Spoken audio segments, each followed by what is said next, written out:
விஜய் வந்து சிங்கமா ஏன் அடுத்த எலெக்ஷன்ல மாறக்கூடாதுன்னு நான் கேக்குறேன். சூர்யாவையும் கார்த்தியை முதலமைச்சராக்க முடியுமா? அப்ப இந்த கதைப்படி ராஜகம்பீரன் யார சிங்கம்ன்றாரு, யார புலின்னு சொல்றாரு? தமிழ்நாட்டினுடைய மிகப்பெரிய தலைவர்களாக இருந்த தந்தை பெரியாரையும் பேரறிஞர் அண்ணாவையும் நயவஞ்சக நரிகள், நாத்திக நரிகள்னு டாக்குமெண்ட்ரி படம் ஸ்கிரீன் பண்றாங்க. எங்கள் கொள்கை தலைவர் பெரியார்னு சொல்லக்கூடிய விஜய் அன்னைக்கு ரியாக்ட் பண்ணிருக்கணும்ல. இல்ல, இன்றைக்கு உடைய கூட்டத்துல வந்து வேட்பாளர், முதலமைச்சர் வேட்பாளர் வந்து கட்டாயமா விஜய் அவர்கள் தான் அப்படின்னு தீர்மானம் ஏற்றிருக்காங்களே. காலையில குளிச்சுட்டு 10 மணிக்கு ஆபீஸ் வந்துட்டு சாயங்காலம் 5 மணிக்கோ 6 மணிக்கோ க்ளோஸ் பண்ணிட்டு போறாங்கல்ல, அதெல்லாம் அரசியல். இப்போ நீங்க சொல்றதை வச்சு பார்க்கிறப்போ விஜய் வெளியிலேயே இன்னும் வந்து அரசியல் பண்ணல, எந்த இதுக்குமே பண்ணல அப்படின்ற மாதிரி இருக்கு.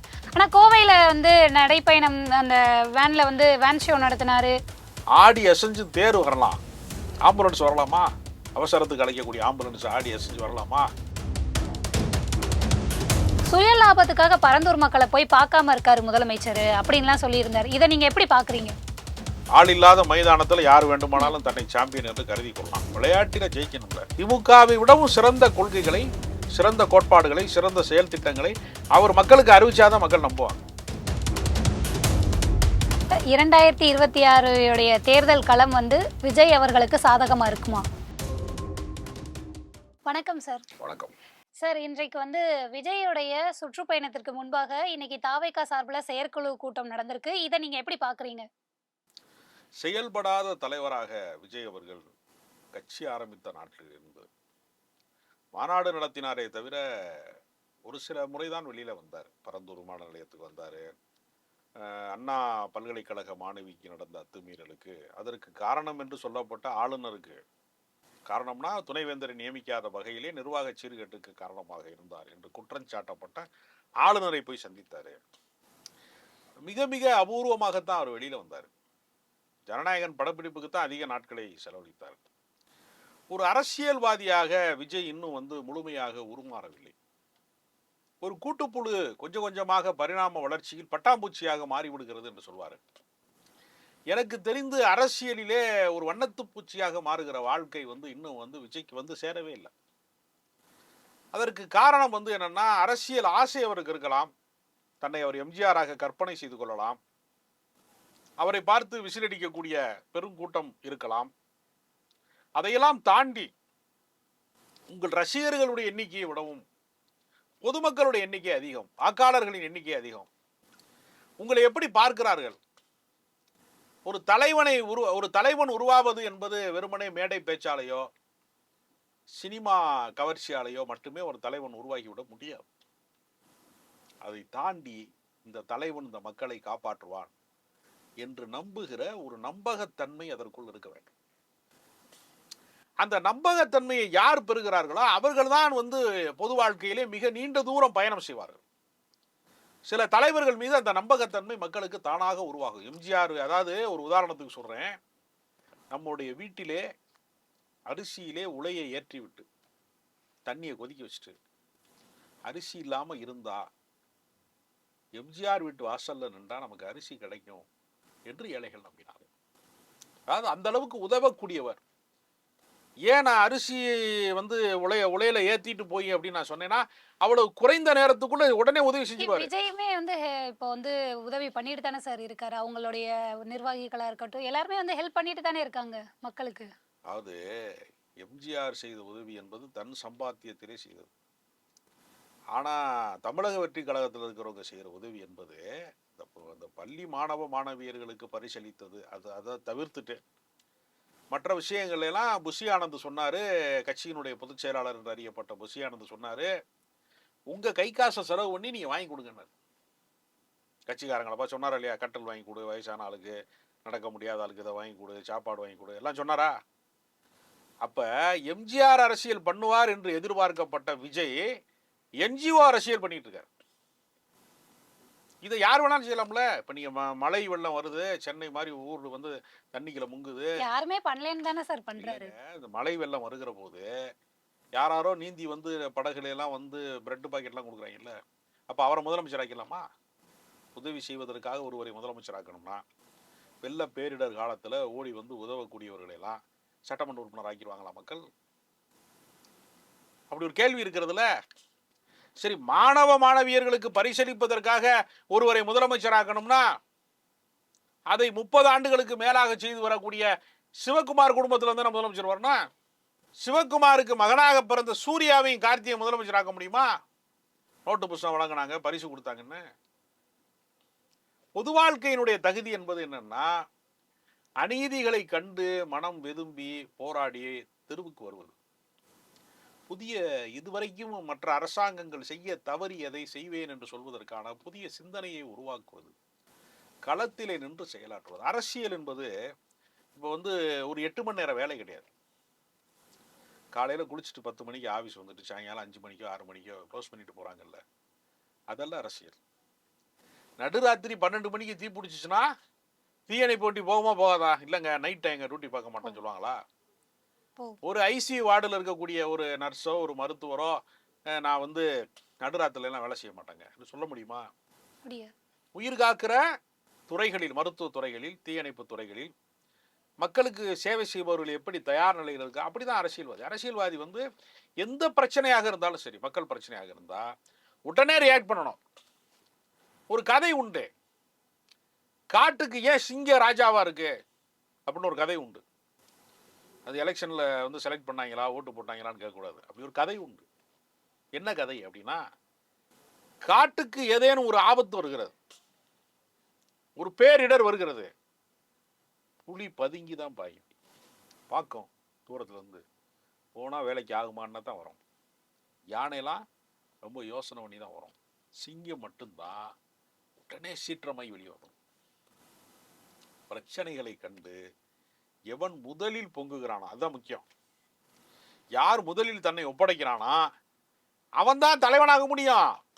தேசிய கொடியை வந்து கையில ஏந்தி கொண்டு விடுதலை போராட்டத்துல இந்த கொடியை நான் கீழே விடமாட்டேன் என்பதற்காக அடி வாங்கி போலீஸ்ல செத்த திருப்பூர் குமரனைத்தான் வரலாறு பதிவு செய்யுமே தவிர, ஐயோ போலீஸ் வந்துட்டாங்க ஓடிடுவோம் அப்படின்னு சொன்னவனை வந்து பதிவு செய்யாது. தந்திரக்காரர்களையோ குறுக்கோழி சிந்தனையாளர்களையோ வரலாறு பதிவு செய்யாது. அப்ப இந்த கதைப்படி ராஜகம்பீரன் யார சிங்கம்ன்றாரு, யார புலின்னு சொல்றாரு?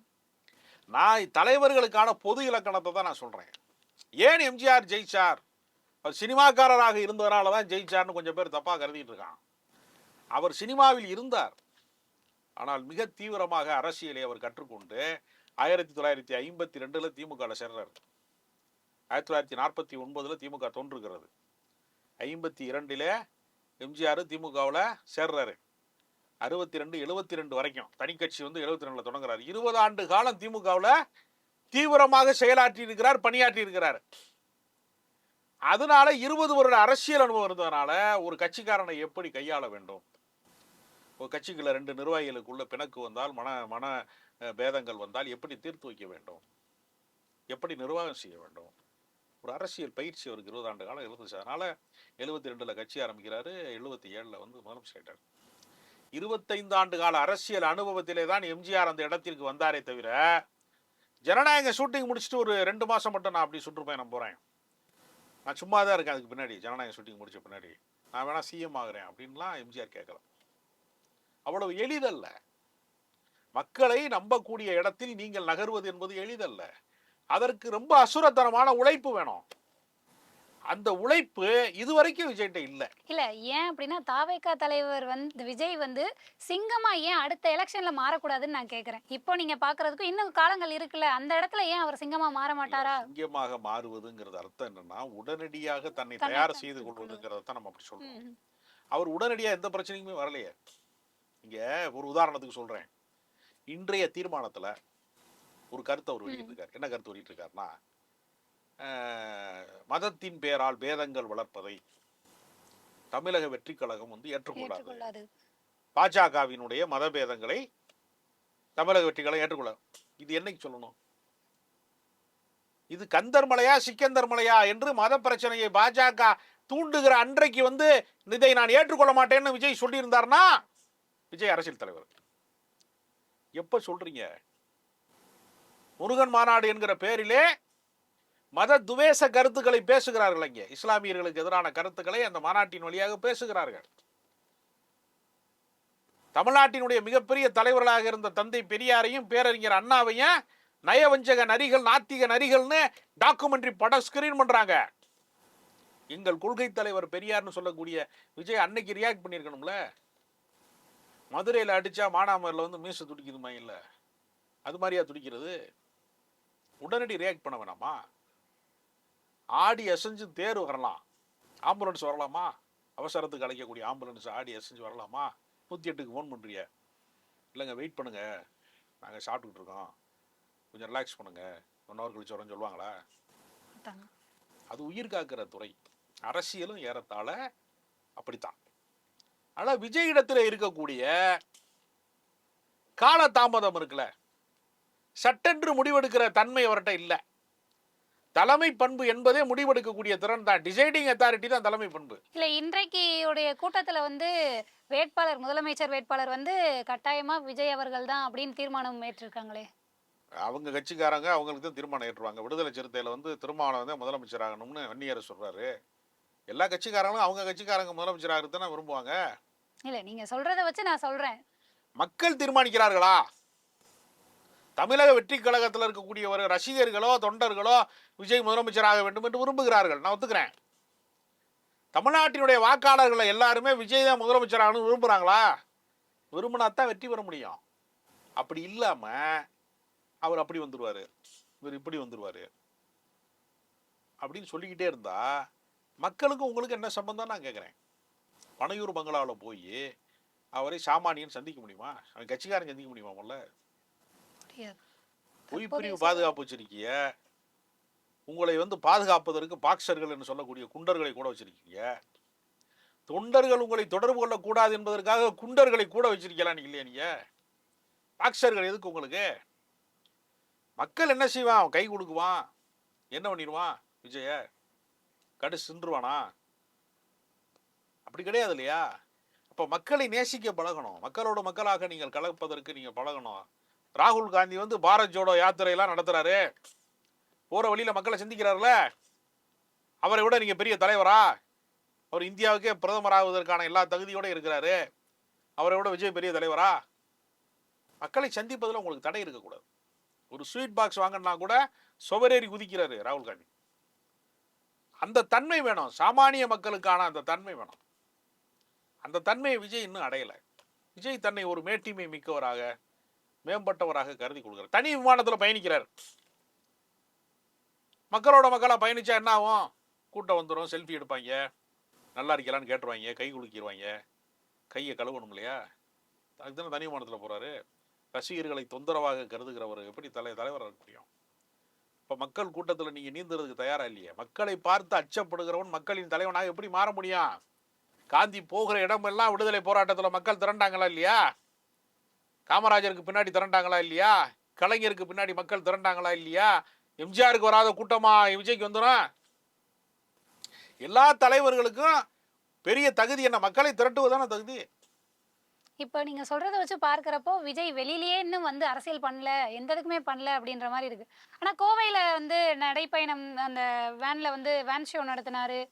அப்போ வந்து வெளியில வந்தாரே சார், வெளியில வந்து தானே அரசியல் பண்ணாரு. நான் சொன்னது அந்த வெளியில வந்தது அல்ல. டங்ஸ்டன் போராட்டம் நடந்துச்சுல மதுரையில, களத்துக்கு வந்தாரா? போராட்ட களத்துக்கு வந்தாரா? அதான் கேள்வி. நீங்க வேன்ல ஏறி ஷோ காட்டுறது இருக்குல்ல. இப்ப பாரத பிரதமராக இருந்த மோடி நாடாளுமன்ற தேர்தலில் பாண்டி பசாரில் வந்து ரோட் ஷோ போனாரா இல்லையா? வெற்றி பெற்றுச்சா பாஜக? ரோட் ஷோ போனதுனால அண்ணாமலை வந்து பல லட்சம் வாக்கு வித்தியாசத்தில் வெற்றி பெற்று எம்பி ஆகி மத்திய மந்திரி ஆயிட்டாரா? ஆக முடியல. யாராவது ஒருத்தர் வெற்றி பெற்றார்களா? சதவீத கணக்கு தானே சொல்லிட்டு இருக்காங்க. நாங்கள் 10% வாங்கிட்டோம், 11% வாங்கிட்டோம் தானே சொல்றாங்க. சீமானு கூட தான் சொல்றாரு 8.2% வாங்கிட்டோம். இதெல்லாம் வாங்கி வச்சு என்ன பண்ண? சட்டமன்ற உறுப்பினர் இருக்காங்களா உங்களுக்கு? நாடாளுமன்ற உறுப்பினர் இருக்காங்களா? வெற்றி என்பது என்ன பர்சன்டேஜா? ஒருத்தர் 35 மார்க் வாங்கினா பாஸு, அவர் 25 வாங்கிட்டாரு அப்படின்னா 25 வாங்கி என்ன பண்ணுவாங்க? பள்ளிக்கூடத்தில் சேர்ப்பாங்களா திருப்பி? அதே வகுப்பு தானே திருப்பி படிக்கணும். ஃபெயிலு தானே நீங்க. அரசியலில் நீங்க பாஸா ஃபெயிலான்னு ஒரு கேள்வி இருக்குல்ல. அதனால அது அடுத்த கட்டத்தை நோக்கி பயணிப்பதற்கு தயாராகணும். அதுதான் ரொம்ப முக்கியம்.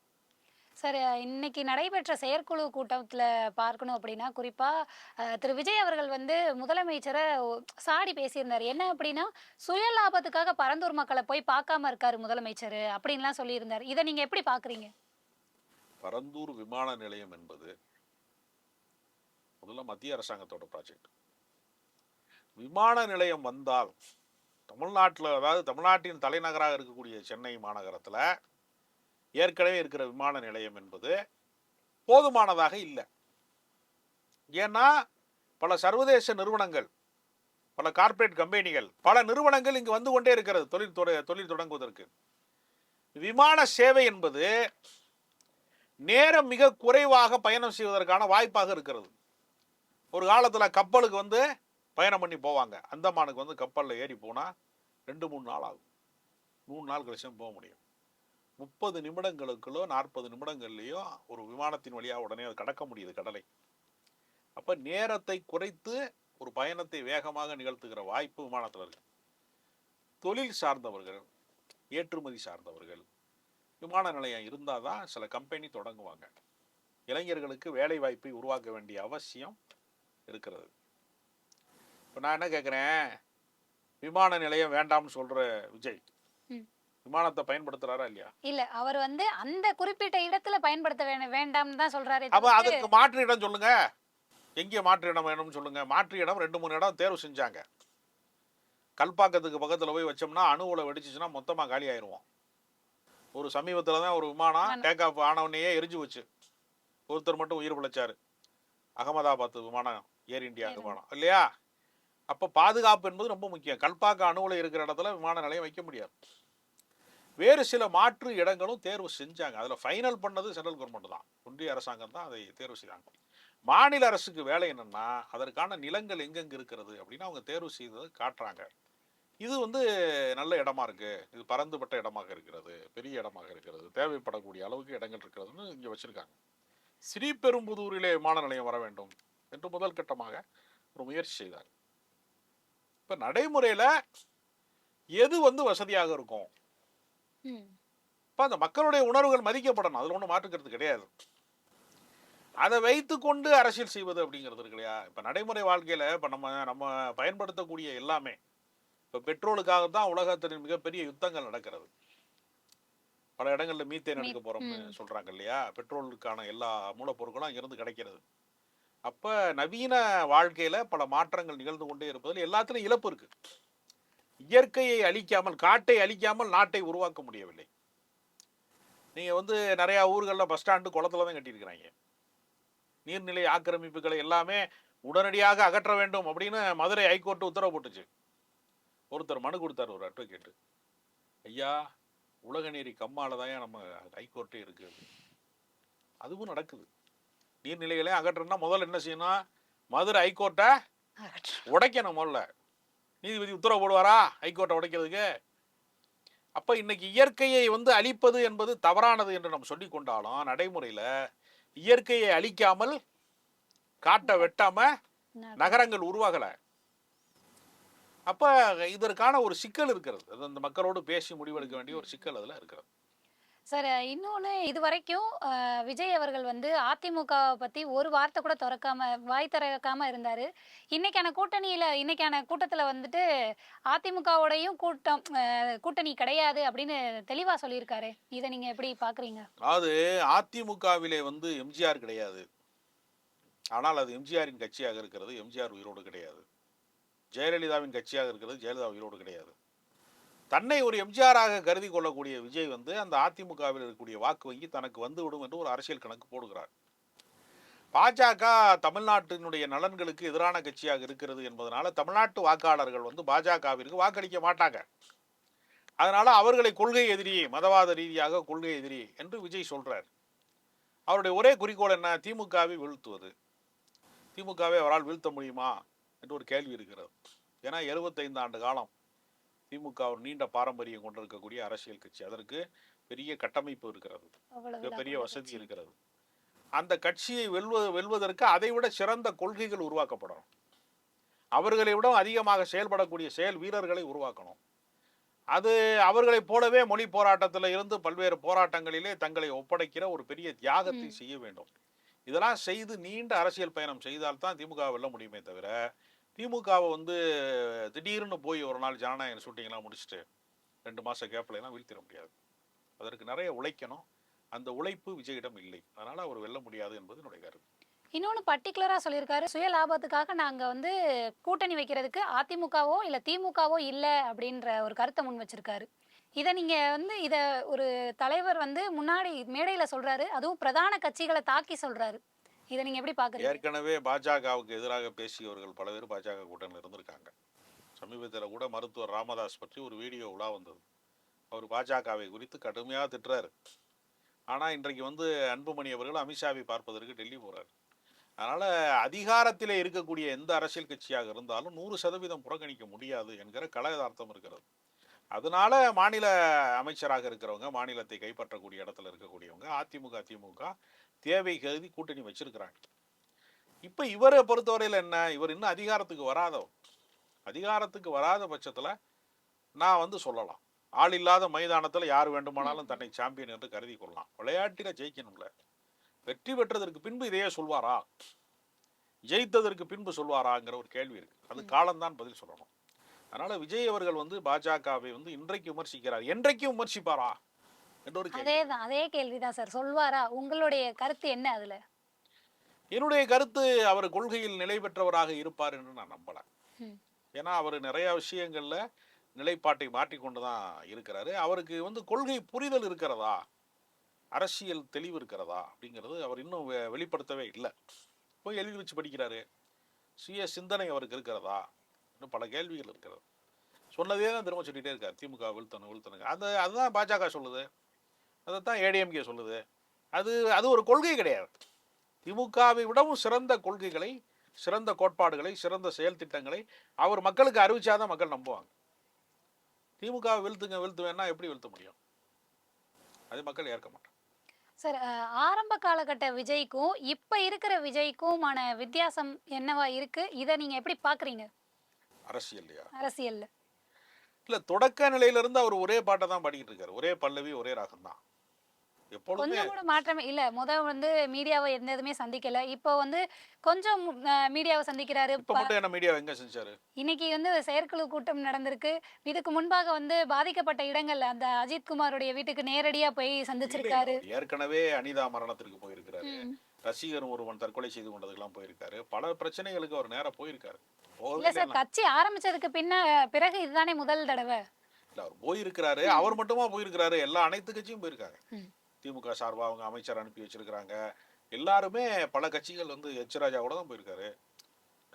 சிபிஎம் கம்யூனிஸ்ட் கட்சியினுடைய மாநில செயலாளர் சண்முகம் போயிருக்கிறாரு. திருமாவளவன் அவர்கள் நேரடியா போயிருக்கிறாரு. எல்லா தலைவர்களுமே போறாங்க. விஜய் மட்டும்தான் போயிருக்காரு நம்ம சொல்ல முடியாது. விஜய் மட்டும் போயிருக்காருன்னு சொல்லல சார். எக்ஸ்போஸ் ஆகுறாருல இப்போதைக்கு, கொஞ்சம் தீவிரமா அரசியலை முன்னெடுக்கிறாருன்னு சொல்ல வரேன். இல்ல, அவர் அந்த இடத்திற்கு போனாருங்கிறதுனாலயே அவர் வந்து தீவிர அரசியலுக்கு போயிட்டாருங்கிறதால. தீவிர அரசியல் தீவிர அரசியல்ங்கிறது என்னன்னா, அரசு ஒடுக்கக்கூடிய ஒரு பிரச்சனை இல்ல. இப்ப மீத்தேன் எடுக்கக்கூடாது, நெடுவாசலிலே வந்து இதெல்லாம் எடுக்கக்கூடாது அப்படின்னு போராடினாங்கல்ல, நெடுவாசல் போராட்டம், விவசாயிகள் போராட்டம்.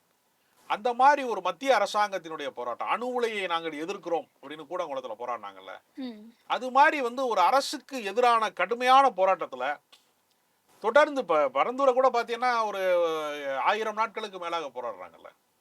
அப்படி தொடர்ச்சியாக போராடக்கூடிய இடத்துல ஒரு தலைவர் இருந்தா தான் அவர் நம்பிக்கைக்குரிய தலைவராக மாறுவார். ஒரு நாள் ஷோ பண்ணிட்டு வர்றதுனால ஒரு தலைவராக மாறிடும். அதுக்கு ஒரு வித்தியாசம் இருக்குன்னு நான் நினைக்கிறேன். சரி, இறுதியாக 2026 தேர்தல் களம் வந்து விஜய் அவர்களுக்கு சாதகமா இருக்குமா?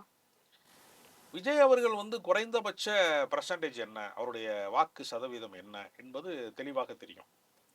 அவர் சட்டமன்ற உறுப்பினராக மாறுவாரா, ஒரு சில எம்எல்ஏக்களாவது பெறுவாரா, அவர் ஆட்சி அமைப்பார் என்று நான் நம்பல.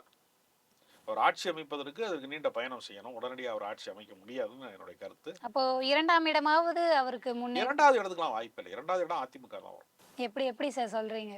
அதிமுகவினுடைய கட்சி கட்டமைப்பு, தொண்டர்கள் பலம், அதனால 2வது இடத்துக்கு அதிமுக தான் வரும். ஏன்னா இப்பயே அவங்க 65 எம்எல்ஏக்கள் இருக்காங்க, 75 பேர் கூட்டணியோட சேர்ந்து வெற்றி பெற்றிருக்கிறாங்க. அதனால அவங்க வலிமையான பெர்சன்டேஜ் வச்சிருக்காங்க.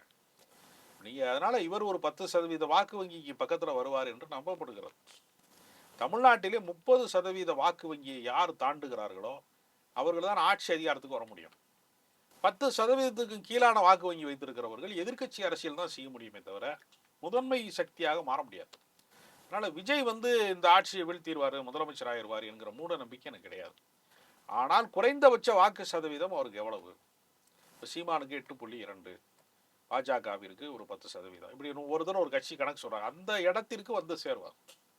சட்டமன்ற உறுப்பினராக அவர் வந்தால் நல்லது. மற்றபடி அவர் வந்து பெரிய தனித்துவமான மாபெரும் தலைவராக அவர் மாறிட்டார் என்பதெல்லாம் ஒரு கற்பனையான விஷயம். அரசியலிலே அறியாமை மிக்கவர்கள் அணில் குஞ்சுகளின் கருத்து. அது உண்மையா இருக்க வாய்ப்பில்லை. நன்றி சார்.